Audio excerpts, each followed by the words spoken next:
है को खरीदने के लिए। और फिर हम देखते हैं कि सुबह तक काजुमा ने उस गेम को वो बिल्कुल ठीक है, लेकिन आगे वो कहती है उसे कुछ होता भी नहीं, क्योंकि वो एक छोटा सा ट्रैक्टर था जो काफ़ी ज़्यादा स्लो स्पीड से आ रहा था और वो लड़की से टकराने से पहले ही रुक जाता। आगे एक्वा बताती है कि काजुमा की मौत ट्रैक्टर से टकराने की वजह से नहीं, बल्कि इस डर से हुई है कि एक ट्रक उसके ऊपर चढ़ चुका है और उसकी पैंट भी गीली हो गई थी। और जब उसे हॉस्पिटल लेकर जब हंस रहे थे और यहाँ तक कि उसके घर वाले भी उसकी मौत का कारण देखकर हंस रहे थे। और ऐसा बोलकर एक्वा भी काफ़ी ज़ोर ज़ोर से हंसने लगती है। फिर काजुमा को स्किल चूज करने में काफ़ी प्रॉब्लम हो रही थी और इसी वजह से काजुमा एक्वा से कहता है कि मैं तुम्हें चूज करता हूँ, और ये रिक्वेस्ट बिल्कुल लीगल थी, इसीलिए वहाँ पर एक दूसरी गॉडेस साथ जाना ही पड़ता है। और वो दूसरी गॉडेस काजुमा से कहती है कि अगर तुम उस डीमन किंग को मार पाए तो तुम्हारी कोई भी विश पूरी कर दी जाएगी। जिसके बाद काजुमा और एक्वा उस न्यू वर्ल्ड में टेलीपोर्ट हो जाते हैं, जहाँ पर काजुमा काफी एक्साइटेड था क्योंकि वहाँ वो मिलेगा। लेकिन भाई एक्वा ये सोच सोच कर परेशान हो रही थी कि अब वो इस दुनिया में क्या करेगी, और क्योंकि काजुमा ने और वहाँ जाकर गिल्ड में रजिस्टर करना होगा ताकि उन्हें कुछ इक्विपमेंट्स मिल सके। लेकिन गिल्ड के अंदर जाने पर उन्हें पता चलता है कि रजिस्ट्रेशन करने के लिए उन्हें रजिस्ट्रेशन फीस देनी होगी। जो सुनकर काजुमा एक्वा की तरफ देखता है और कहता है क्या तुम्हारे पास कुछ पैसे हैं? जिस पर एक्वा बताती है कि हम लोग यहाँ पर इतनी जल्दी जल्दी में आए हैं कि मेरे को पैसे लेने का टाइम मिला ही नहीं। जिसके बाद वो दोनों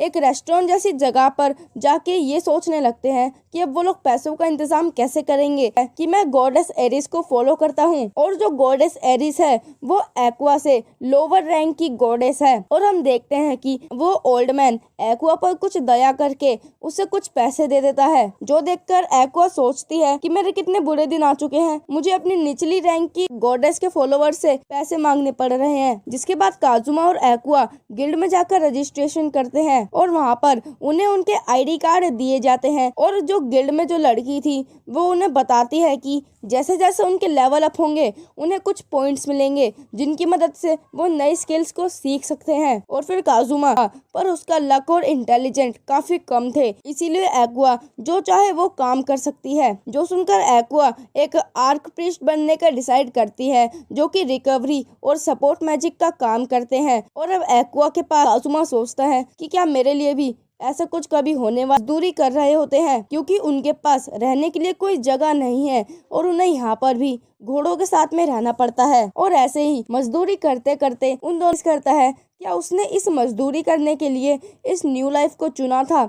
और काजुमा ये बात एक्वा को भी बताता है, और ये भी कि अगर वो दोनों डीमन किंग को नहीं मार पाते तो एक्वा अपने घर वापस नहीं जा पाएगी। लेकिन डीमन किंग को मारने के लिए उन्हें लेवल अप करना होगा, पर यहाँ पर तो मॉन्स्टर भी नहीं है जिन्हें मार के वो लोग लेवल अप कर पाए। जिस पर एक्वा काजुमा से कहती है कि तुम्हें टेंशन लेने की कोई ज़रूरत नहीं है, एडवेंचर शुरू करेंगे।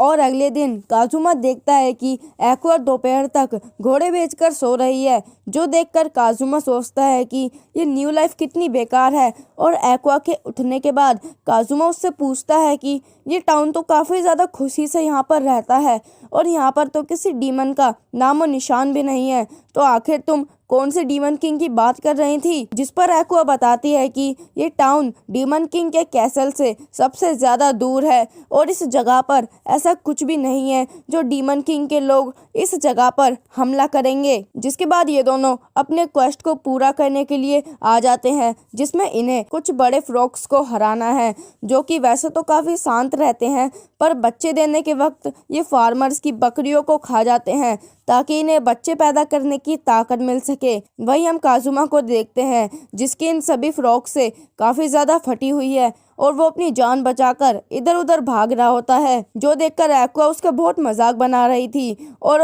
एक्वा काजुमा से कहती है कि मैं तुम्हें सिर्फ एक ही शर्त पर बचाऊंगी, अगर तुम मुझे एक गॉडेस की तरह ट्रीट करोगे और मेरे सामने प्रेयर करोगे। लेकिन तभी हम देखते हैं कि एक फ्रॉग आकर एक्वा को ही खा जाता है, क्योंकि एक्वा काफी देर से एक ही जगह पर खड़ी हुई थी और इसीलिए काजुमा को ही एक्वा को आकर बचाना पड़ता है।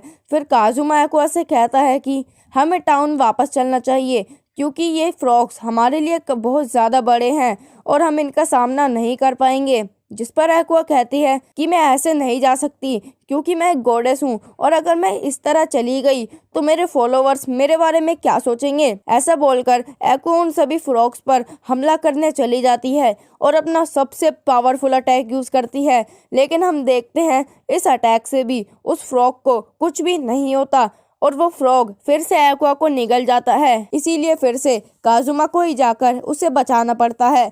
और फिर रात में खाना खाते टाइम एक्वा काजुमा से कहती है कि हमें अपनी पार्टी में कुछ एडवेंचरर्स को भी इनवाइट करना होगा और क्योंकि मैं एक प्रीस्ट हूँ इसीलिए लोग हमारी पार्टी में आने के लिए मर रहे होंगे। लेकिन नोटिस लगाने के बाद भी कोई उनकी पार्टी को ज्वाइन नहीं करता क्योंकि उन्होंने सिर्फ एडवांस क्लास को ही इनवाइट किया था।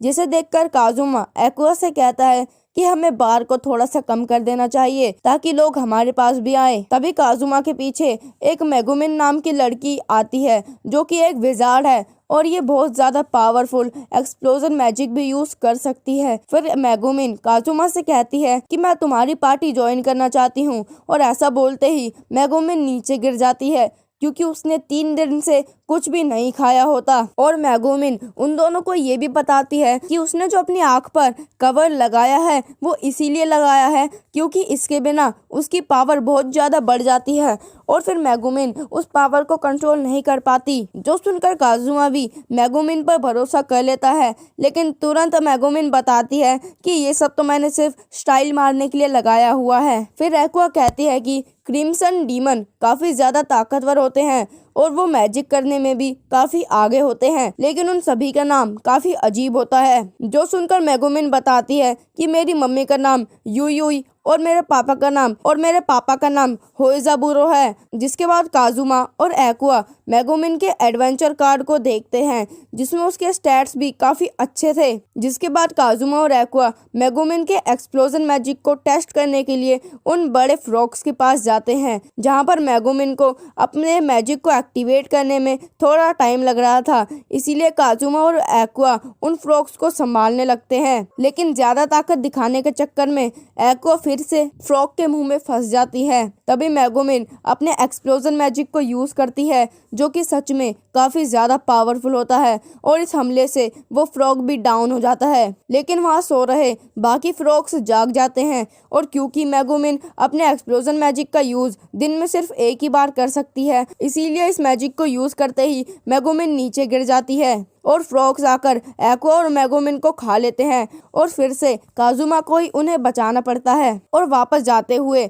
मेगुमिन काजुमा को बताती है कि मुझे सिर्फ एक्सप्लोजन मैजिक ही यूज करना आता है और मुझे इसके अलावा और कोई मैजिक यूज करना नहीं आता। इस पर एक्वा कहती है कि अगर ऐसी बात है तो तुम दूसरे मैजिक को सीख क्यों नहीं लेती। जो सुनकर मेगुमिन कहती है कि नहीं, मैं ऐसा नहीं कर सकती क्योंकि मुझे सिर्फ एक्सप्लोजन मैजिक ही पसंद है जिसको मैं सिर्फ एक ही बार यूज कर सकती हूँ पूरे दिन में, उसके बाद मेरी बॉडी बिल्कुल भी हिल नहीं सकती। जो सुनकर काजुमा को समझ आ जाता है कि मेगुमिन भी किसी काम की नहीं है, बिल्कुल एक्वा की तरह। इसीलिए काजुमा मेगुमिन को अपने ऊपर से उतारने की कोशिश करने लगता है और काजुमा की इन हरकतों को और मेगुमिन को फ्रॉग के मुंह के लिक्विड में भीगा देखकर टाउन के लोगों को लगता है कि काजुमा ने मेगुमिन के साथ कुछ गलत किया है और अब वो उससे पीछा छुड़ाना चाहता है। और इसी बात का फायदा उठाते हुए मेगुमिन काजुमा से कहती है कि मुझे माफ कर दो, मैं अब से तुम्हारी सारी बात मानूंगी और जो तुम चाहे तुम वो मेरे साथ कर सकते हो। जो सुनकर काजुमा मेगुमिन का मुंह बंद करने लगता है लेकिन मेगुमिन भी चुप नहीं होती और उसे चुप कराने के लिए काजुमा को उसे अपनी पार्टी में रखना ही पड़ता है। और फिर गिल्ड में काजुमा को उस क्वेस्ट का रिवॉर्ड जो कि 1.1 लाख रुपीस है दिए जाते हैं लेकिन इसमें से भी उन तीनों को 3 हिस्से करने होंगे। इसका मतलब यहाँ पर भी बिल्कुल फायदा नहीं हुआ और बाकी जितने भी क्वेस्ट बचे हैं वो काफी ज्यादा मुश्किल है। तभी काजुमा के पीछे एक लड़की जिसका नाम डार्कनेस होता है और ये लड़की एक नाइट भी है और डार्कनेस काजुमा से कहती है कि मैं तुम्हारी पार्टी ज्वाइन करना चाहती हूँ। और डार्कनेस की खूबसूरती को देखकर काजुमा भी उससे अट्रैक्ट होने लगता है और फिर डार्कनेस काजुमा को अपना इंट्रोडक्शन देती है और कहती है कि प्लीज मुझे अपनी पार्टी में रख लो।